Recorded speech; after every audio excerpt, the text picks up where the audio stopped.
सबसे महत्वपूर्ण उपलब्धि इस इलेक्शन की है। जी, जी। ज्ञान जी के पास आता हूँ। ज्ञान जी, बहुत कठिन डगर है पनघट की। इस बार तो डगर की जो है थोड़ी सी मुझे लगता है कि कठिन ही है, इतनी आसान तो नहीं है इस बार कम से कम। हाँ, सरकार तो बना ली है, जीत तो गए हैं, इसमें तो कोई वो बात नहीं है। लेकिन शायद वो क्या कहते हैं कि एक नैतिक बल भी होता है, शक्ति। ठीक है, कुर्सी का बल तो आएगा आपका, तो चेयर का जो बल होता है, शक्तियां होती है, वो तो आपको मिल जाएंगी। पर इतने 70 मंत्री लेके भी एक भी मुसलमान आपको नहीं मिला कि एक मंत्री बना देते कहीं से, आपके गठबंधन वालों से लेके बना देते। तो जो मोदी जी की वो जो घृणा है खास पर्टिकुलर एक वर्ग से, वो इसके अंदर भी झलकती है। अदरवाइज कहते हैं ना कि जेडीयू हो गया और बाकी टीडीपी है और बाकी कई दल हैं, कहीं ना कहीं से तो उनको एक मुस्लिम कैंडिडेट मिल सकता था, ऐसा तो नहीं मिल सकता था, आराम से मिल सकता था, लेकिन नहीं लिया। शायद वो बताना चाहते कि हमें तुम्हारी जरूरत ही नहीं है। खैर, जयराम रमेश की डिमांड आ गई है कि जनगणना तुरंत कराई जाए, अब किस बात की डिले है। लेकिन एक चीज ने मुझे काफी आशंकित किया है, और वो है जम्मू कश्मीर में बढ़ता हुआ आतंकवाद। पहली बार ऐसा हुआ कि कुछ दिन पहले, कुछ हफ्ते पहले, कुछ टूरिस्ट के ऊपर गोली चलाई गई थी और वो घायल भी हो गए थे, शायद उसमें एक आधे की मृत्यु भी हुई।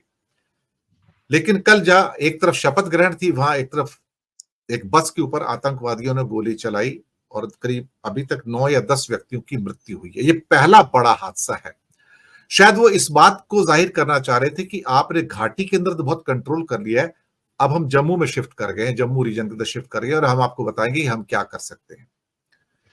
एक तरह से सरकार के चेहरे पर एक तमाचा मारा गया पहले दिन कि आप जो कहते हैं कि आतंकवाद 370 के बाद खत्म हो गया, तो देखो हम आपको बताते हैं कि हम क्या कर सकते हैं।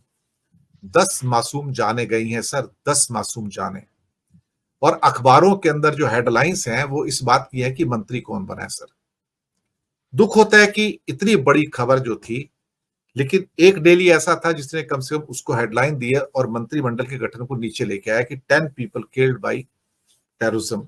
बस अनबैलेंस्ड हुई, खाई में जा गिरी।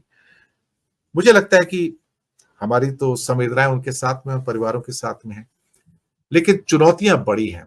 तभी मैंने कहा बहुत कठिन डगर है पनघट की। ज्ञान प्रकाश जी। बुरा सा नमस्कार और सभी पैनलिस्ट को नमस्कार। मैं पहले तो अपनी जो सुनील शुक्ला जी कह रहे थे या विवेक देश पांडे जी, मैं इन सभी की बातों से अपने को संबद्ध करता हूं और 2-3 चीजें शायद आपकी मेमोरी भी रिफ्रेश करना चाहता हूं। मैं ये तो नहीं कह रहा हूं कि ये न्यूमेरिकली एनडीए जीता है, अंकगणित के हिसाब से जीत गए आप, लेकिन क्या जो केमिस्ट्री कही जाती है, वोरा साहब, सरकार बन तो गई है जैसा कि शुक्ला जी ने कहा, लेकिन क्या सरकार चलाने के लिए जो केमिस्ट्री है वो ठीक है? मैं यहां पर 2-3 चीजों का उल्लेख करना चाहता हूं कि 2002 के मार्च में पहली बार चंद्रबाबू नायडू जी ने गुजरात दंगों की वजह से नरेंद्र मोदी जी का इस्तीफा मांगा था। 2014 में उन्होंने ये डिमांड की थी कि स्पेशल राज्य का दर्जा, स्पेशल पैकेज हमको मिले।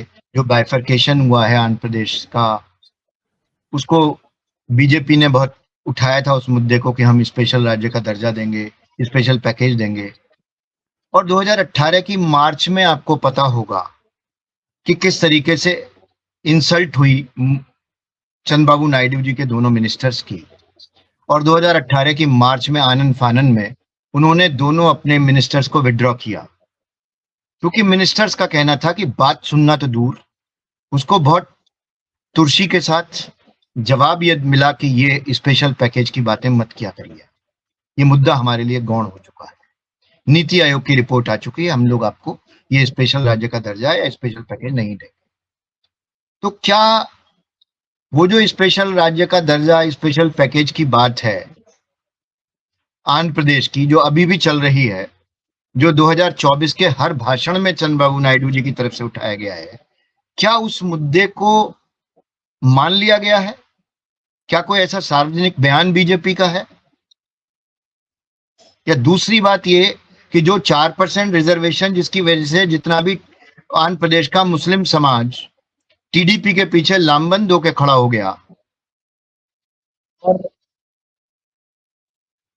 हो गया और उसने एक डिसिसिव विक्ट्री उनको दी वहां पर, चंद्रबाबू नायडू जी को और पवन कल्याण जी की पार्टी को। तो क्या ये 4% रिजर्वेशन चंद्रबाबू नायडू लागू कर पाएंगे, जिसका ढोल बज रहा था पूरे हिंदुस्तान में इनके द्वारा हर जगह कि भैया मुसलमानों को रिजर्वेशन किसी भी कीमत पर नहीं दिया जाएगा, धर्म के आधार पर नहीं दिया जाएगा। सर वो रिजर्वेशन 2 राज्यों में, तेलंगाना में और आंध्र में ऑलरेडी चल रहा है, पहले से है सर। वो बीआरएस ने चालू किया था और जगनमोहन रेड्डी ने चालू किया था, वो चल रहा है कई सालों से है उसके अंदर, वो अभी नया नहीं आ रहा है, उसको कंटिन्यू करने की ये कंटिन्यू करने की जो बात है, क्या ये कंटिन्यू हो पाएगा? जी वो आ गया है, आंध्र प्रदेश का स्टेटमेंट आ गया है कि इट विल कंटिन्यू, और तेलंगाना से भी तो कंटिन्यू चल ही रहा है, तो they will not stop it, क्योंकि उसको स्टॉप करने के लिए फिर उनको बिल पास करना पड़ेगा, अध्यादेश पास करना पड़ेगा, तब हो पाएगा, तो वो होने वाला नहीं है सर। तो सवाल ये है कि जो पार्टी स्पेशल पैकेज के नाम पर उनसे अलग हुई 2018 के मार्च में, उसके लिए 2019 में अमित शाह जी का बयान था कि हमारे लिए, और चंद्रबाबू नायडू जी ने तो इनको आतंकवादी तक कहा, ये भी आपको बुरा सा पता होगा। तो क्या ये आतंकवाद जो फैलाने वाले व्यक्ति हैं, या स्पेशल पैकेज ना देने वाले व्यक्ति हैं, या अभी भी स्पेशल पैकेज की बात हो रही है, तो क्या ये जो केमिस्ट्री है ये बनी रह सकेगी? पहली बात।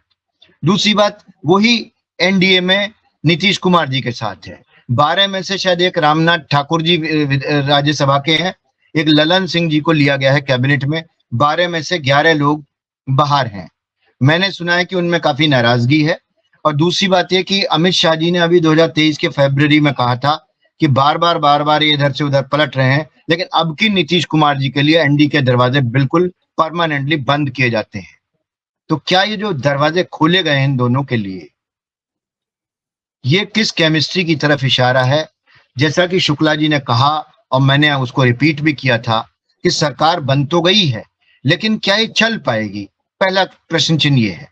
आपका मेन क्वेश्चन ये है कि जीते हैं वो, जीत तो हुई है, लेकिन मैं यहां पर ये बताना चाहता हूं कि जो बेरोजगारी के खिलाफ रोष था वो मुद्दा जीता है बुरा सा। जो अग्निवीर योजना के खिलाफ में जो युवा लोग थे वो मुद्दा जीता है। जो महंगाई से जो ग्रस्त महिलाएं थी वो मुद्दा जीता है। मुद्दा एमएसपी का जो किसानों को था कि 10 फसलों का उनको एमएसपी बनाकर कानून पास करके दिया जाएगा, वो मुद्दा जीता है।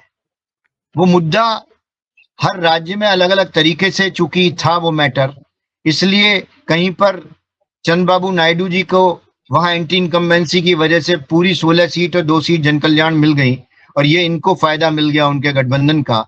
लेकिन मैं ओवरऑल ये बता सकता हूं कि 543 सीटों में ये बेसिकली, जैसा कि ये बात आ रही है कि 303 सीट से 240 पर आना, 63 सीटें कम हो जाना, जो 63 सीटें यूपी में थी लास्ट टाइम वो 36 हो जाना, इकाई का अंक दहाई हो गया, दहाई का अंक इकाई हो गया, सीट बदल गई।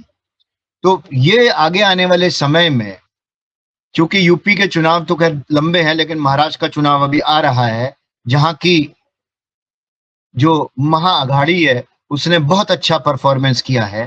तो मेरे ख्याल से जैसे जैसे ये 2, 4, 5 दिन, 10 दिन, 15 दिन ये चलेगा, 1-1.5 महीने, 2 महीने चलेगा, और जैसा कि स्पीकर की डिमांड उन्होंने की है टीडीपी ने और वो उस पर समझौता नहीं करने वाले हैं, तो मुझे ये लगता है कि बेशक ये अरिथमेटिकली, न्यूमेरिकली जीत तो गए हैं, लेकिन मुझे लगता है कि ये